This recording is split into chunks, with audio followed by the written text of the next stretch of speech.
welcome back to another episode of the Money Making Mamas podcast. I'm one of your hosts. I'm Nancy Wallace-Lobbs, here with my beautiful daughter, Kelsey Leica. And today we're going to be putting Miss Kelsey in the hot seat, so you'll know more about her, what makes her tick. But before we get going there, Kelsey, we a couple weeks ago we talked about New Year's, the holidays. So, did you make any New Year's resolutions? I don't know if I like to. I feel like New Year's resolutions is a heavy word, but it is like a good reminder to, hey, is there anywhere I could like check in my life? But we did. But I will say, okay, so I guess you could count this as a resolution. We are doing a 2025 challenge where, because we're really just trying to like save money and, be smarter financially wise and, not just spend $60 on lunch on a Monday. So Zach and I were doing a like kind of a family household challenge, and month by month we're doing different savings things. So like January is no eating out unless it's like a special celebration, like we have or friends. Somebody else is paying for it, right? Exactly. Or like I think February is buying no new clothes except ones that like you need to, like if I get a hole in a pair of leggings, then like replace those. And there's some other fun ones. I think one. How did you come up with that? I mean, was Instagram, that... social media. Yeah. I just thought it would be fun. And then obviously just trying to be healthier. And, I've been going to cycle at 5:15 in the morning. Only Tuesdays and Fridays, and then I weight lift, but I've been trying to be more consistent about it, so I'm feeling a little tired today. Okay, yeah, well, that's a lot. It makes me tired thinking of getting up at 5:15 a.m. to go cycle. So, but that kind of goes on with the money making mamas, because sometimes you have to make sacrifices to save money, to buy the things, to invest. Yes. Because part of savings is savings to invest. Well, yeah, and so we're not doing this challenge because we're like, oh my gosh, we need the money. It's more so we can do more projects here, because we want to invest more this upcoming year, because we've done just like the 2 deals this past year, but like Zach and I really want to get our feet into investing. But then another thing too is we are wanting to also invest in our house, and we want to turn like our front room into a little office / guest room, and we have our patio that we still haven't finished. So it's not necessarily saving because we're needing the money. It's more so saving because we have goals that we want to meet when it comes. And so that's why we're doing it. So I'm actually kind of excited because we've never done a challenge like this. So we'll see. That'd be good. And then when you get to that point about, because that kind of goes into, I always, come back to real estate, because when you make changes to your house, you always have to think of resale value. Yes. Right? So we'll talk about it. We're going to have an episode about, doing things to your house and smart ways to do things to your house where you get your money back, return on investment. Or what were you thinking? Right. I love it. Yeah. So are you ready to start sharing? I'm ready. It's funny because I was thinking about, last week's episode, and I just feel like I've always felt, maybe I haven't told you enough, that I feel that you are just have so much wisdom, and you've lived a life and whatnot. You still have a lot of life to live.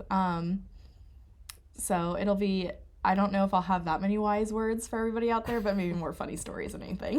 Well, and also a journey, right? And I think every entrepreneur starts with a journey, because we're not born to be entrepreneurs. Right. It's actually something that you have to kind of cultivate. And I think the true entrepreneurs are people who kind of think outside the box. Yep. And learn from both the things that they've done and also the skills that they learn. So, right. Yep. Okay, so I've got my list here, right? Okay, audience, are you ready? All right, so Kelsey, first tell the audience about your career journey and what is it like working for a Fortune 500 company. But you didn't start out there. So you should talk about and I'm going to kind of give this to you and I want to make sure you put this into your talk, because every job you've had, including when you were 15, remember where you worked at, and how they wanted you to be a manager, and I said, no, you're too young, but because of your strong work ethic. So I want you to make sure you incorporate that. So I think, honestly, my work ethic really comes back to, I remember that the iPod came out, and I don't even know what year, but it was a green one. It was like the brick that you could throw across the room, and it was indestructible. And I really, really wanted that. And I remember when I wanted it, and I think it was summertime as well, but you and Brian were both like, okay, well, how are you going to get it? You know what I mean? Like, it wasn't just like, okay, we'll buy it for you. So you guys came up with a list of chores for me to do daily, pretty much, while you guys were at work, and I do that. And I think that was kind of one of the first times that I like worked for something. I mean, because $200 back then was kind of a lot. Mm-hmm. And so that was one of the first things that I like really worked for. Was I did the chores, I dusted blinds, I vacuumed baseboards. And it's funny because I also think that that's how I know how to keep a clean house now. So I think that's like one of the first times I can really remember like working for something. And then obviously like moving into high school, one of my first official jobs was Papa Murphy's Take and Bake Pizza. And I just remember you driving me around, like, because I wasn't even 16 yet. Like, and so I don't even remember what prompted. Was it me being like, hey, I want a job, or was it? You wanted stuff. Yeah. And then because you were busy at school, too. You were in clubs, you played sports, you were taking the dual credit classes and things like that. So it's not like you were, itching at but I mean, I also think I kind of enjoyed it though too, like just filling out the job applications, turning stuff in, and then you guys drove me there. I got my job at Papa Murphy's Take and Bake Pizza, and that was a lot of fun. That was just a little like, you guys would pick me up when it was all done, and I met some really cool people there. Still people that I follow on social media that they're doing great in their lives and whatnot. And then I don't think they survived COVID. Did they? Papa Murphy's? You were talking about the people. It's like, how would you know? No, Papa Murphy's. I don't know 100%. I feel like I see them every once in a while, but the store that I worked at, I don't know if they're still there. But yeah, as a company, I don't know. But now it's like some fajita Pete's. Yes. Something like that. But they wanted to make you hadn't been there very long, and they wanted to make you like a supervisor. Mm-hmm. Yeah. And so what did I say? Well, what did you say? Because I don't remember. Oh, okay. I said no because at that time I didn't feel that, you didn't need the additional stress of managing people. Yeah. And they weren't going to pay you that much more. But it was the fact that, yes, great opportunity that they recognized you. But I think, being someone who'd been in the workplace and managing people, you didn't really need the stress. And also, in the restaurant world, if you're the supervisor and your people don't show up, you have to cover their shift. Yeah. So it was just too much. Yeah. Right. Yep. So worked for that, and then I remember wanting more, getting paid more, something different. I mean, I feel like every job that I've had, I've worked there for a hot minute. Like I've worked there for a while. So I went to Texas Roadhouse, and that was a really fun job because that was my first like server or service industry. For food industry, service industry, job. And I worked all the way from a host, like greeter, like that goes and seats you. And then, it was cool because then I got to work up to like board manager to control like where people sat.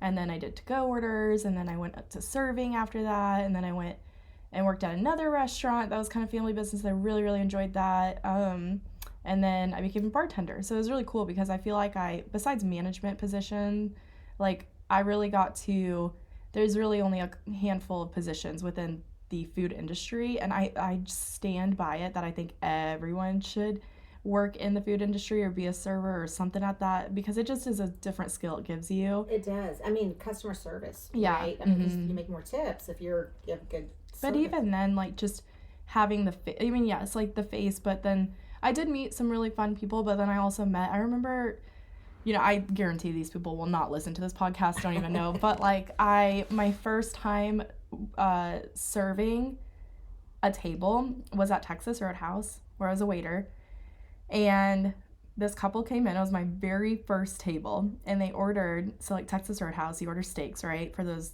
maybe that, I can't imagine that our listeners don't know what that is, but by the off chance, we have someone from like New York, I don't know.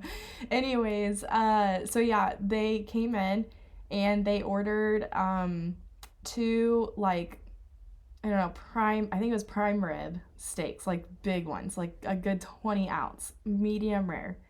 And the amount of teeth that they had between them both, I had more fingers. Aww. Well, I'm not trying to be mean, but it was just like, it was a lot of chewing and gumming and all this stuff.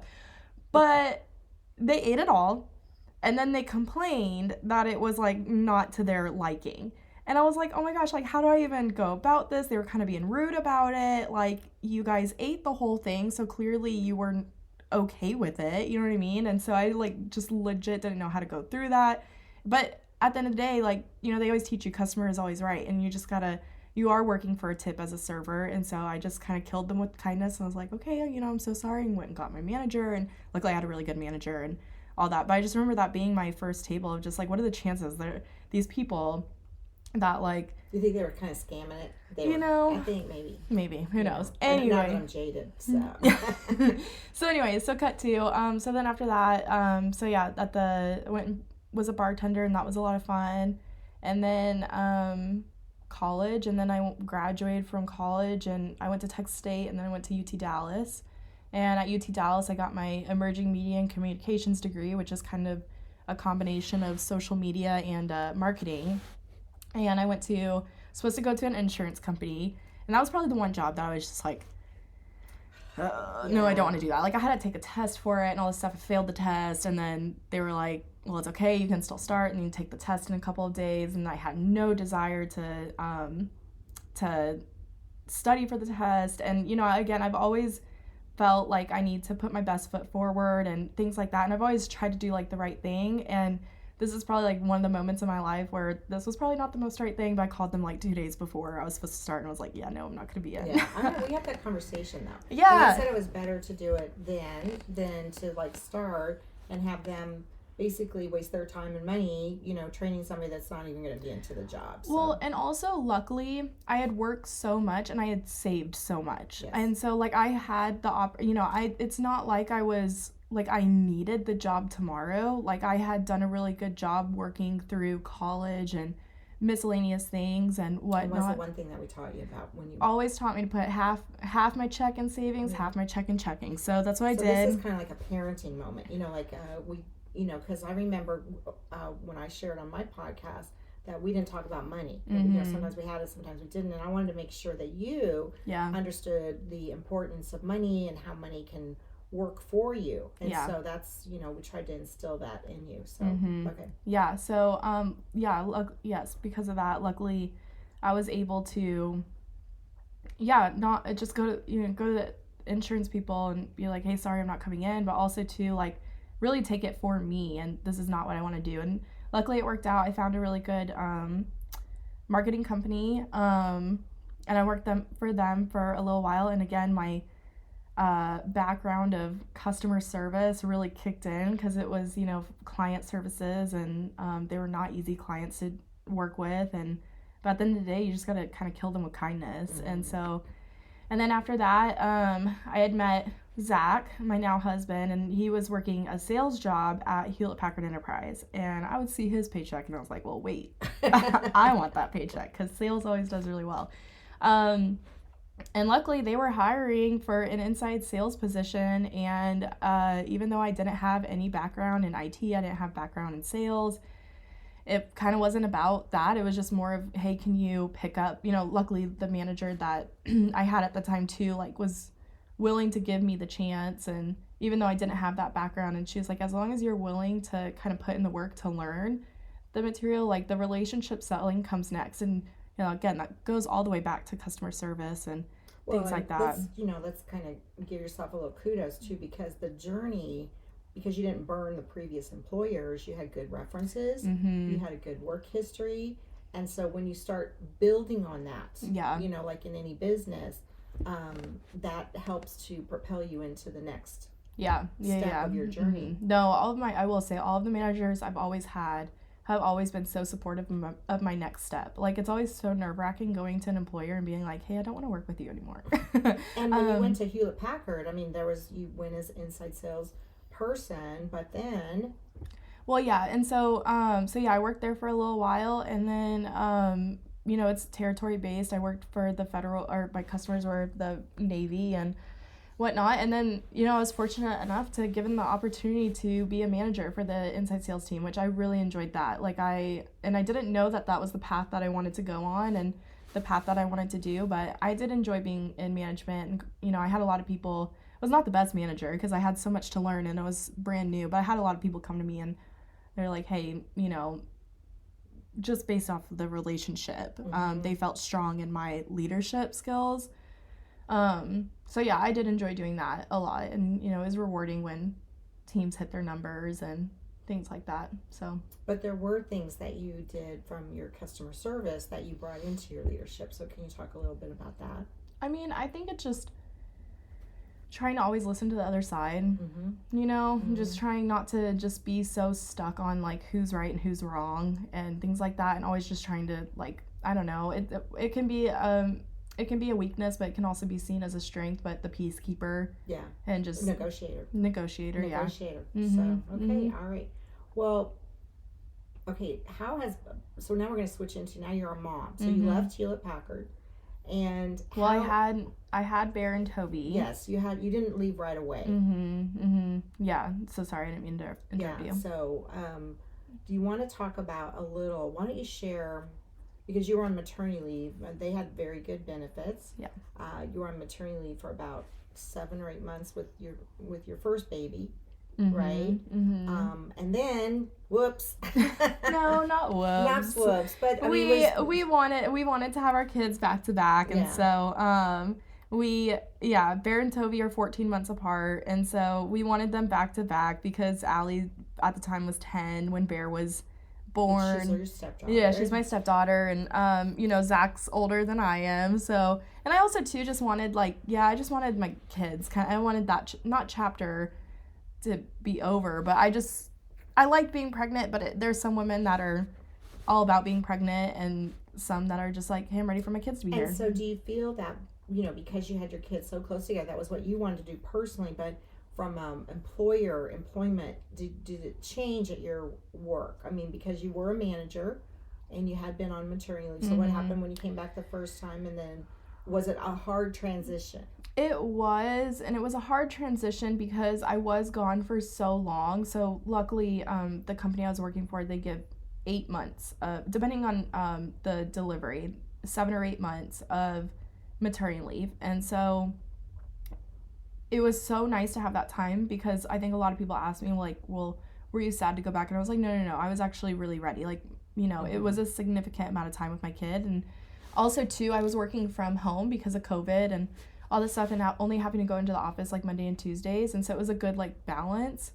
But then, on the other hand, it is hard to be away from a sales company for that long, and a lot of changes happened, and that company can't stand still for one person, and that's totally fair. And so when I came back, there was a lot of changes in regards to the team I had and the members, and people had gone and left and things like that. And so that was the hardest part for me to come back, and it didn't feel like that same energy that I had before I left. Before I left, I was very excited to be a manager, and then I think when I came back and there was so much change, and I'm not saying that I can't deal with change, but it was just it was so much change that it didn't even feel familiar. Right, and you weren't part of the change. You just had to accept it. And I think that was kind of the start of just when I was feeling this shift of is this what I want to do?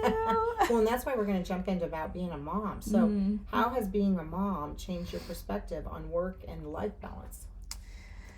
I think there's been, and I don't know 100% if this is being a mom, but one realization that I came very quick to realize was, at the end of the day, you are just a rec number in a corporate company. And I think I saw this post on social media, it's a long time ago, that this woman had passed away. She had built this 401k, saved up all of her PTO days, all this stuff. She had, desk was all built up. And so then she passed away all of a sudden, and those days just go away. That 401k, yes, it rolls over to whoever. But then the rec number was literally released 2 days later. And so it's just that realization of how quickly you can be replaced in a corporate position.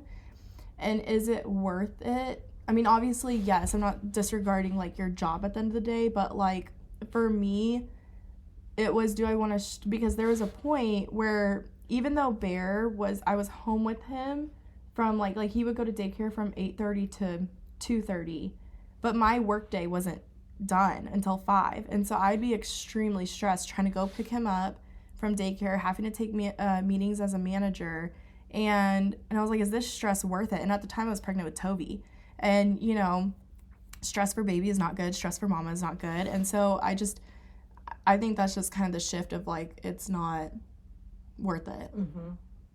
Well, what's one thing you've learned about yourself since you've become a mom?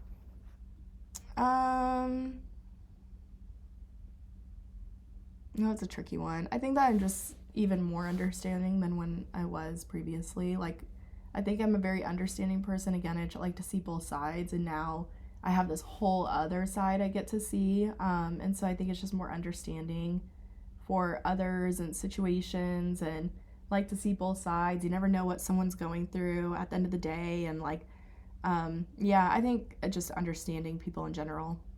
Okay, so being more understanding and everything about people and their situations. So, well, now I want to transition to about your childhood, you know, about you growing up. So can you tell us about what's a lesson that you learned from me that you've taken into adulthood? I think that maybe this isn't a lesson, but we mentioned it like maybe 1 or 2 episodes ago, but one thing that I feel like was engraved to me was the plan of action. So it was, you graduate high school, you go to college, you graduate college, you get a job, you find the person, you get married, whatever. But in a way, it's like, and you know, I did all of those things, and I don't think not because, like, I don't know, maybe you didn't brainwash me, but, you know, I'm not nicking on that. But there did come a point where I was like, well, okay, I did all the things, what next? You know what I mean? And so I think that I did have that moment a couple of years ago, especially when, you know, we were talking about the shift in the moment of like, well, maybe I don't want to be in corporate position anymore. And it's like, okay, well, this isn't really for me. I'm not loving the, you know, what I was talking about earlier was, you know, it was really hard with Bear when he was younger, and I didn't want to pay for a full price daycare, and so it was hard to do the 8:30 to 2:30 and then still work from 2:30 to 5 with a 6-month-old. I was like, I couldn't even imagine bringing another kid into this equation right now, and so I think that's, even though I was pregnant, I think that it was good for me to have that lesson and that kind of track, because it really did give me a purpose. But then it was almost like when that moment came of like, maybe I don't want the job anymore, I felt a little lost for a little while of like, well, what is my next step? And luckily it wasn't in limbo for a while. I mean, we came up with Ignite the Wealth and then Money Making Mamas, and obviously that's doing really well. But I do think there was a moment, like 95% I really benefited from that, but then like 5% I was like, wait, now what? Now what happens? Yeah. I was just like, you have to figure it out. So, well, what's one of your favorite childhood memories of you and I? I mean, I think there's a handful, but like right off the bat is when maybe this was like, you know, kind of elementary school, but I always loved when we'd go get McDonald's and I'd get my chicken nuggets, my Happy Meal, chicken nuggets, fries, and my orange soda, and we'd have like a movie, like little day, or if we went to the pond, like the park, and went and fed the ducks. I think holidays were always fun because we'd always bake, and I mean, we still do today, but movies weirdly are like kind of like, that's a big one, because, you know, I remember the time that we went to you know, we'd have our theater dates, and the time I wanted to be a big girl and go get the popcorn and the popcorn and the drinks all by myself, and so I went, and then like we were like 4 rows up, and so I had to carry the tray of popcorn with the drinks. I just completely tripped and was mortified, spilled popcorn, spilled the drink, just ran right back to mama, and it's like, okay, help. But I think always just doing those little like one-on-one dates was really fun. So now as a mom, what kind of memories are you making with your children that were reflective of your childhood? The movies that I grew up with, like I like introducing them to that. Like Tarzan was one that I always watched as a kid, and so Bear like loved that one.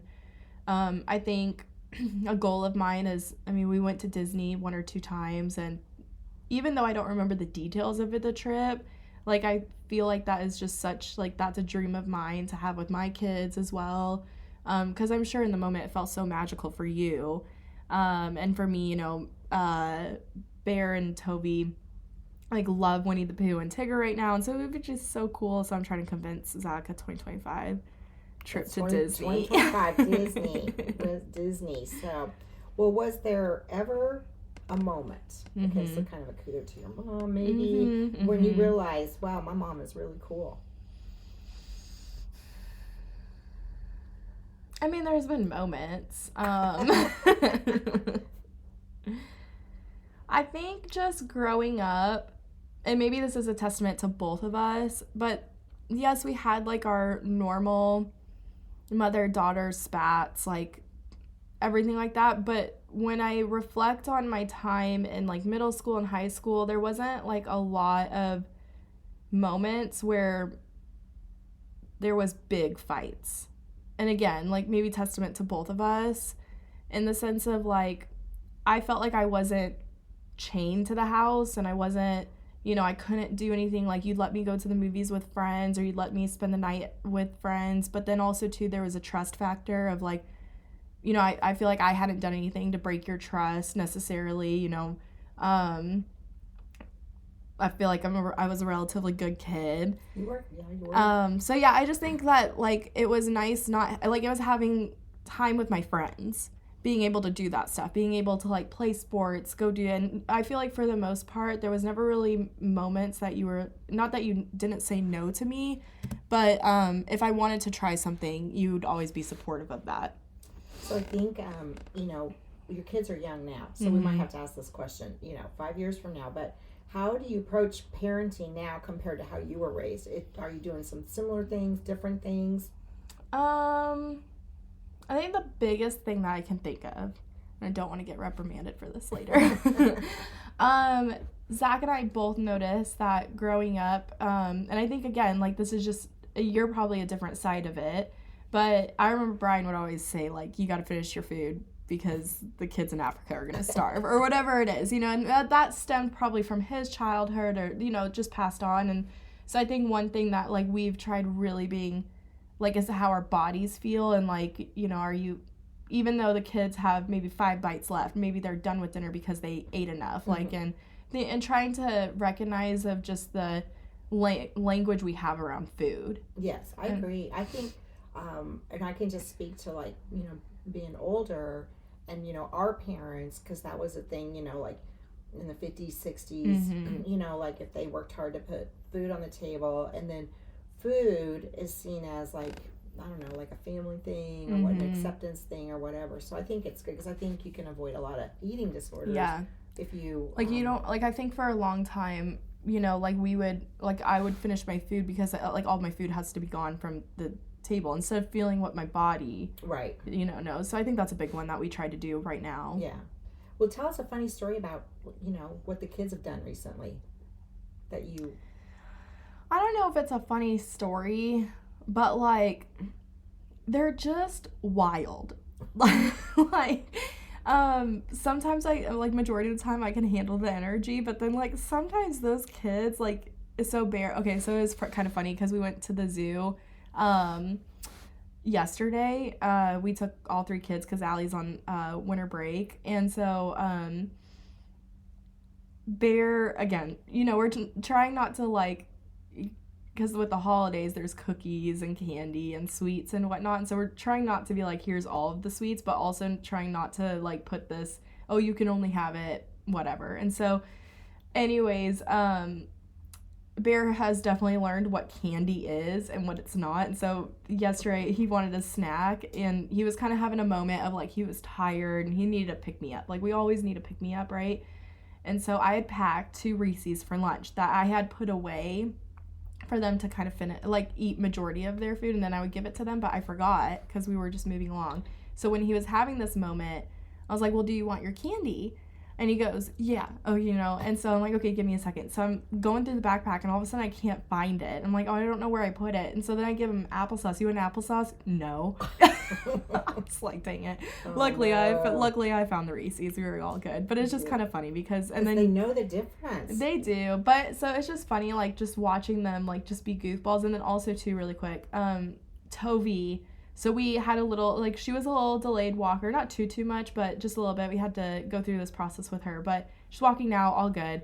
But it is funny because I think they're both recognizing now that, like, Toby can walk and run. And so just to watch that interaction of them playing on a different level, that's been really fun. Yeah, it is. I've seen it myself, so I think it's pretty cool that they're doing it. So, what is some advice that you're going to pass on to these kids, these babies? I think just try new things. Don't be afraid to go out of your comfort zone, but also too, so one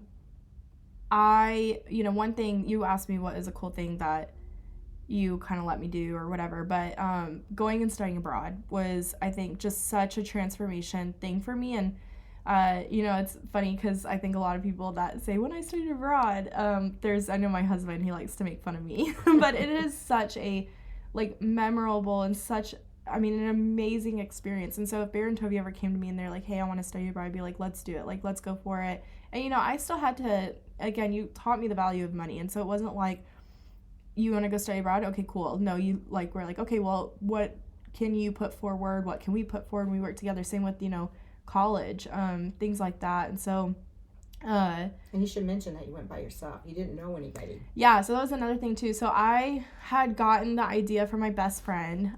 She went to Germany and she just had an amazing time. And I was like, well, I want to go do that. And I was at this point, I was 2 semesters away from graduating college. When you normally go to study abroad, like kind of early in your college experience. And so the credits, I think I only had 1 credit that really transferred over because you had to, all these things. And I remember talking and, not that it would be a waste of an experience, but, 4 of my classes wouldn't transfer over. And we were kind of like, well, okay, is that okay versus, you know what I mean? And so I think obviously at the end of the day, we said the experience matters more than the credits. And so, just making sure I had some money saved up. And, again, luckily I did because when I got over there, I did the study abroad, realized only 1 class would transfer over, and I was like, okay, cool, let's do it. I knew no one from this program. Come to find out, a ton of people knew each other, so I stepped in, didn't know anyone, didn't know my roommates. Luckily they were all so nice. But it was so cool because I had been taught how to save money.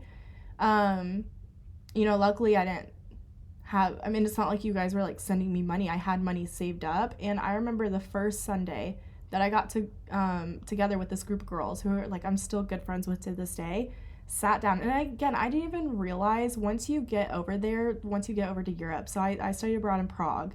And once you get over there, it's so much easier to travel than the US. And so there'd be flights to Greece for $17. Now, would it be a little sketchy? Yeah. Do you have to just take a backpack? Yes. But it was so cool because I did not realize that once I got over there that I could do that. And so the first Sunday that I sat down with this group of girls, they were like, okay, where are we going to go? Where are we going to go? And we had planned out almost every single weekend that we were going to go do something. And because again, I had saved my money, that I was able to be okay, yeah, let's do it.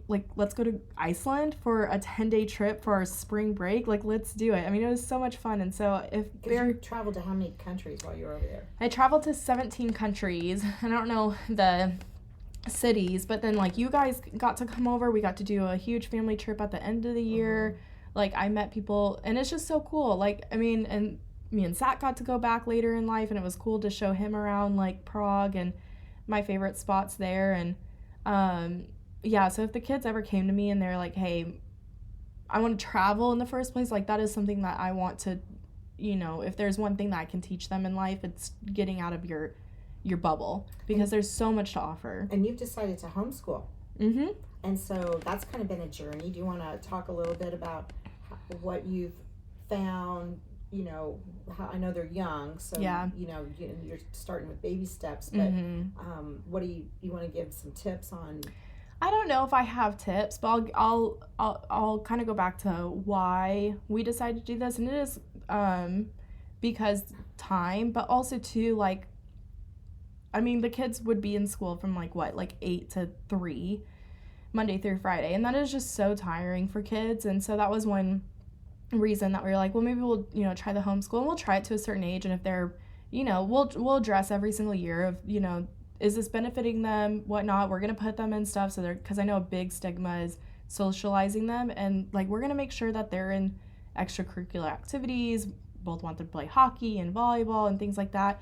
But so I don't know if I have any tips yet because it is so brand new. They are 3 and 2, but I think figuring out their routine is the biggest thing, and then realizing that they really only need, like, you know, ChatGPT is such a huge thing right now, and I've asked ChatGPT, hey, come up with a lesson plan, and it literally spits back, just learn through play right now.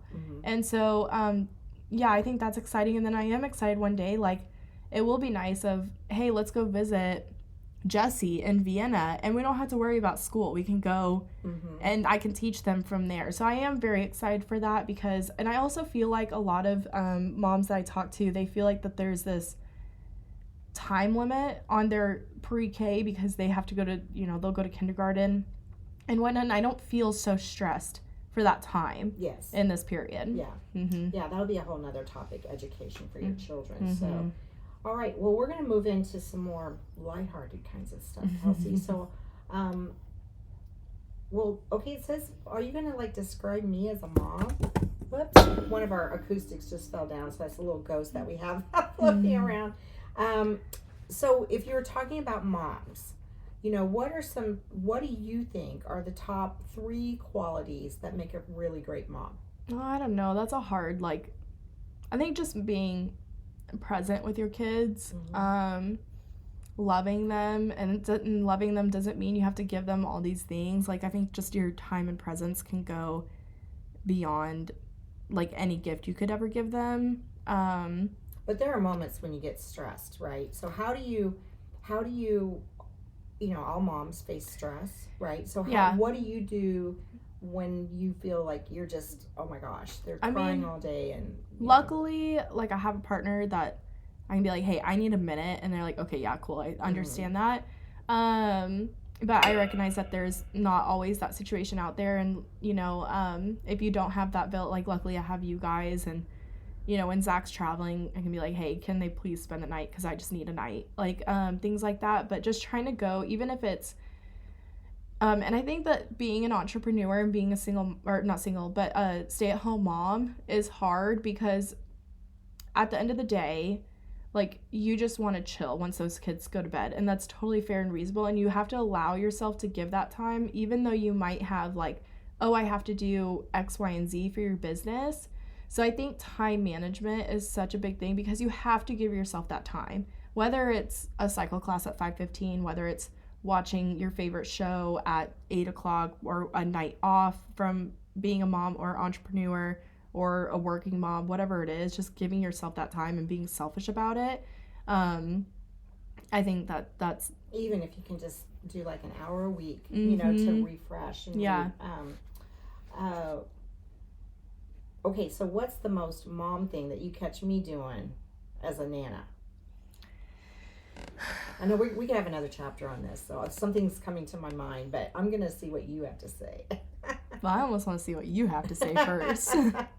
Well, I think you've changed from your first baby to your second baby, because the first baby used to say, don't pick him up so much, right? And now the second baby's like, you're not picking her up enough. So I think I have seen you grow as a mom, you know, and become more balanced. And I think, you know, when we're moms for the first time around, we all have that, I don't know, kind of, you're a little bit of a control freak too, you know?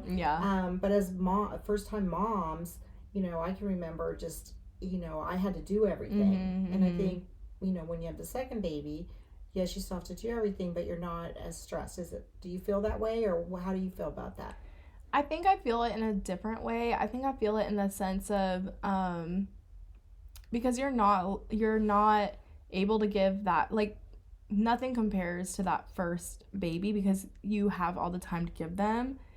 Whereas once you start having more kids, I almost feel stressed that I haven't spent enough time with Toby, or I haven't given her enough one-on-one time, or is, like when she was a little bit late walker, like I literally was like, oh my gosh, is it me? Like, is it because I didn't do enough tummy time, blah, blah. And you can have this so much guilt. Come to find out, it's just her personality. Like, she knew how to do it. She just doesn't want to. She realized she wants to be held. Yeah. So I think it's more about just stressing about that time that you might not be able to give that, compared to the first. Okay. But what was the original question? It was just about, what do you see me doing as a nana? Like a mom thing as a nana. I think my thing is when I'm around, I don't want you necessarily, like, I want you to be the fun nana. I don't want you. The discipline, right? Yeah, the discipline. Like, and also, too, like, you are a little dramatic sometimes. And me? No. And so I feel like that's a little bit hard sometimes because I definitely understand the reactions, but just being able to, like, hold that in for a second, allowing me to step in and being like, hey, Bear, that wasn't okay. I think that sometimes. And, I bet other mother-daughters face this, when you become, okay, so the mom now becomes the nana and seeing her daughter become the mom. And, I think that's probably a transition that a lot of women go through. So, well, if you could go back, so we're gonna like talk a little bit more about you. Okay. So you're a little older than you were even when you went to Prague. And I will say this about traveling abroad. Kelsey, we set that as a goal. And the person that we dropped off at the airport was not the person that we picked up because she just matured as a person. It was really cool transformation. But now I want to talk about some things like, okay, you're a little bit older, but today, what would you tell your younger self, your 12-year-old self, your 15-year-old self?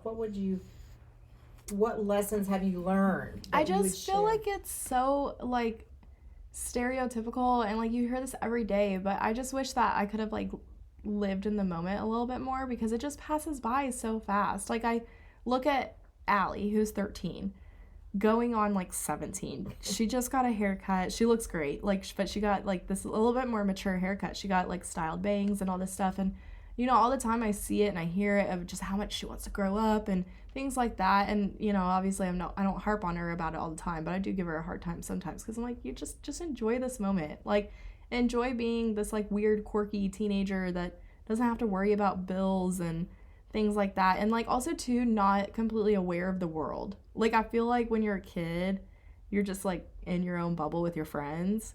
And so that's I think not a bad thing. I think sometimes with the things that go on in the world, do you think that's okay? Well, you mean being aware of it? Yeah, not being aware of it. No, that's what I'm saying. Like, I wish that I could tell that kid, like, not to want to drive so soon, or, like, you know what I mean? Like, or just hang out with my friends, just a little bit more. Because I think when you're younger, you want to, like, hurry up and grow up. Yeah. But when you're older, but then you're like, no. So, yeah. Exactly.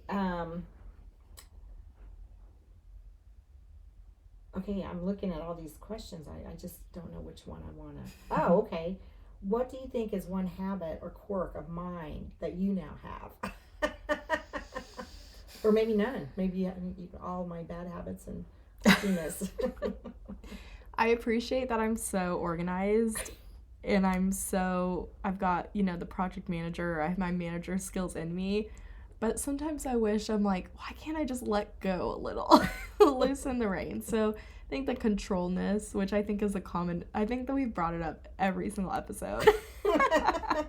That's because we're control freaks. So I think that's the one thing but then also too, again, I appreciate I don't know, I think that you've just taught me so much, you know what I mean? And you can say it. I'm a good role model. You're a great role model. You were a good student. This is bribed for Saturday babysitting. So I do want to find out from you, because you haven't really shared, but what's some goals that you have that you haven't pursued yet?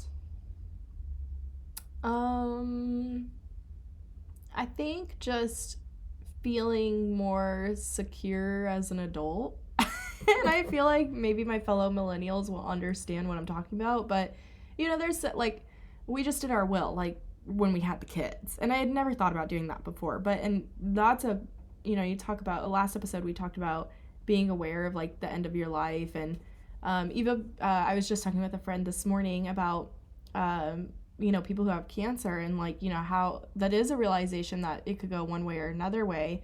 And so I think that once we got our will, we're like, who's going to, like, our kids are taken care of, like, that felt good. And so, doing small things like setting up a 529 for them, or like, Hey, tell everybody what's a 529. It's where you save money for your college as kids, pretty much, or kids' college, pretty much.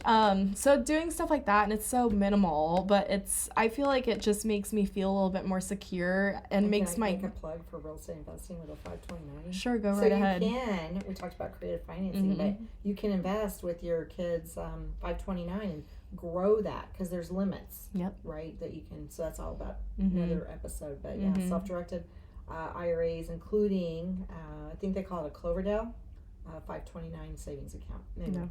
So I think doing more stuff like that sounds so mundane and so boring, but there's also some things too, like goals for myself personally. I want to do more like little projects here and there, just crafty projects and things like that. And then you mentioned health last time, and working more on just my health and being more aware of that. Yeah.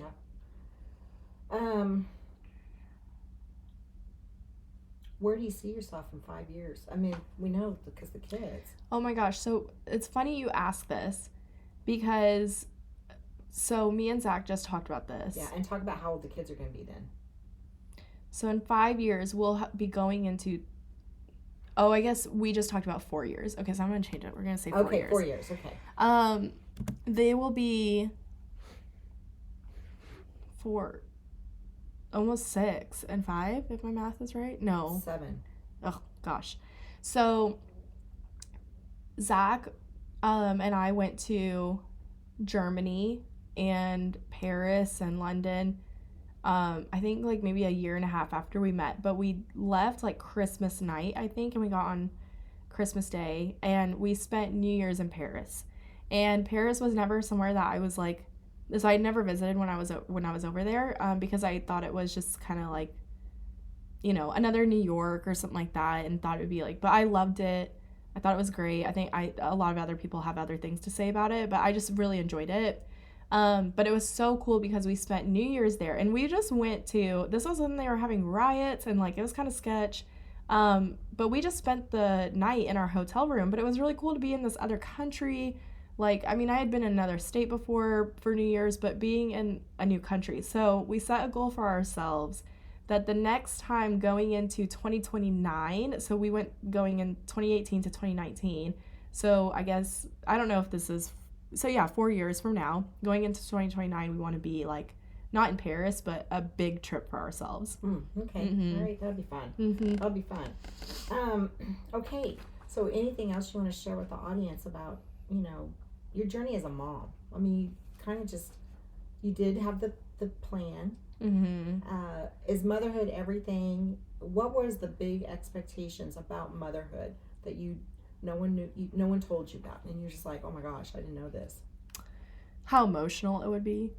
I feel like like obviously as I get older and like, I had my kids back to back, like hormone changes have been a huge thing, but also too just like how much more emotionally aware you are of everything, like watching a movie and it has something, maybe something prior to kids didn't affect you the way it does after kids, or there's certain things I just cannot watch now, like, I can't even fathom a kid going through this, whatever it is. And so I think just like, and then emotional too, like I'm so excited for Bear. Okay, so he's about to be 3 in literally like a month, and I'm so excited for him to be, a bigger kid. It's healthy, he's a growing boy, like all this stuff. He's about to get into hockey because he's 3, all this stuff. I'm so like, I could start crying right now because I'm like, wait. Your oldest baby's growing up. My oldest baby is growing up, so I just didn't realize how emotional it would be.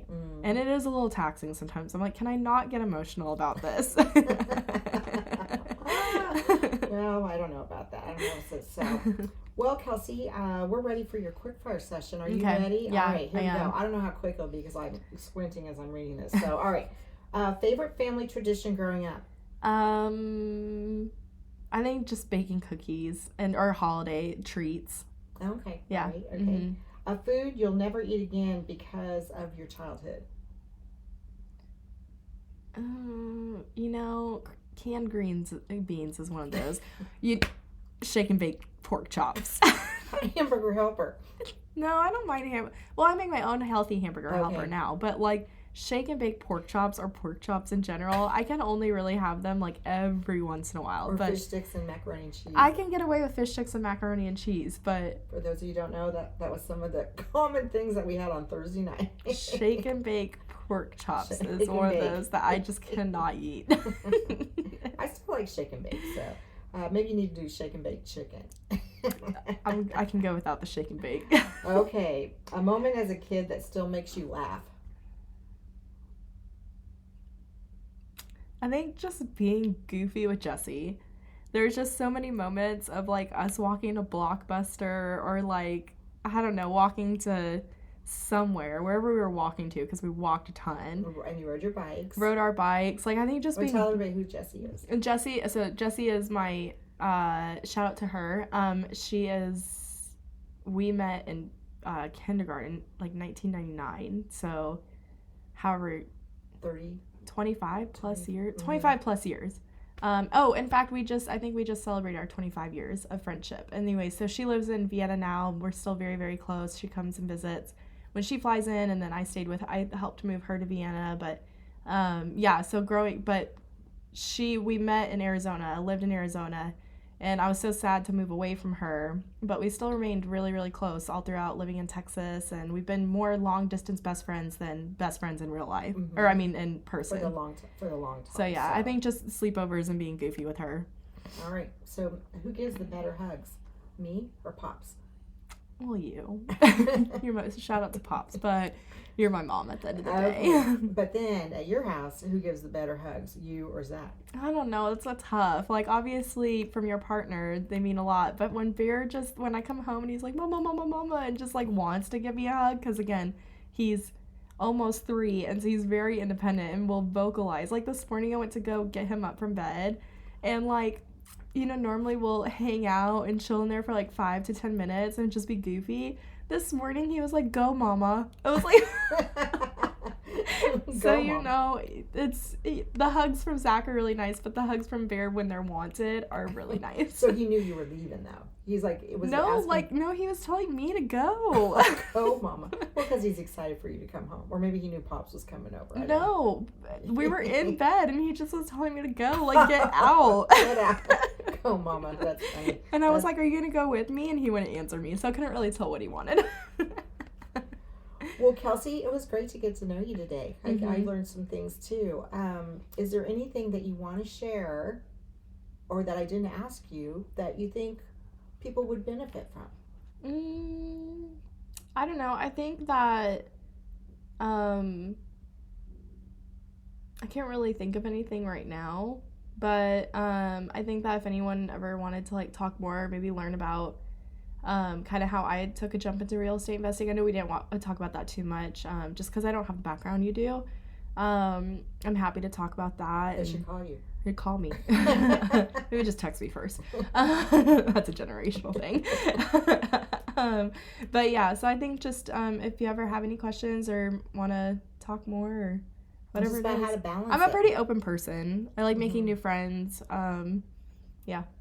Mm-hmm. I know a lot of new moms, especially if they're stay-at-home moms, they might not have the network or the community, so you could always hook them up too. That's another thing. Yeah, I feel like maybe this is one thing, but I really struggled for a good like year and a half. Like, it wasn't until probably like this last 6 months that I really started putting myself out there and meeting new mom friends. And like my goal was to always have, because Bear and Toby are not in daycare, was for them to have friends, but then also to me too, because like I'm definitely more than happy to like hang out with my moms and let the kids destroy the living rooms. Like I don't mind that at all. But I struggled a lot with like my friends because, you know, I'm still friends with some of the people that don't have kids that I was friends with prior to getting married and all that. But, you know, like you said before, not having that group that doesn't have friends, or I'm sorry, kids and whatnot is hard. And so I think I struggled with that for a while, and it wasn't kind of until I started putting myself out there and finding my groups of people. So if you're struggling with that, I'm more than happy to, you know, talk and just call her. We'll have text me. Text her. Oh, text her. Our phone number works both for texting. We'll have it in the description. Yep. So.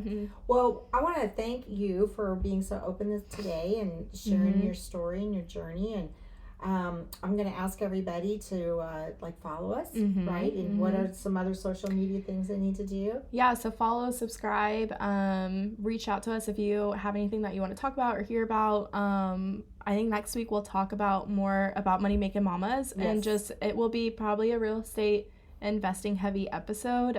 We won't do that too often just because we want to keep this towards moms and entrepreneurs, but it'll tell more about our business and ask maybe a lot of questions, or answer a lot of questions that maybe people have about real estate investing. So if you do have any questions about that, please send them to us. Right? Drop them in the comments below. Any way you want to reach out to us, feel free to. And they can always go to our website. We have a lot of info. That would be money making, MAKIN, mamas. MAMAS, because I think a lot of people spell MOMMAS, but we are MAMAS. Yes. But anyways, follow us on all socials. Leave a review. Let us know if you like the podcast and whatnot. But thank you, what else Mom. we could talk about, right? All right. So thanks again, Kelsey. Cheers to you. Cheers to Love you. you. Love you. Talk later. Bye-bye.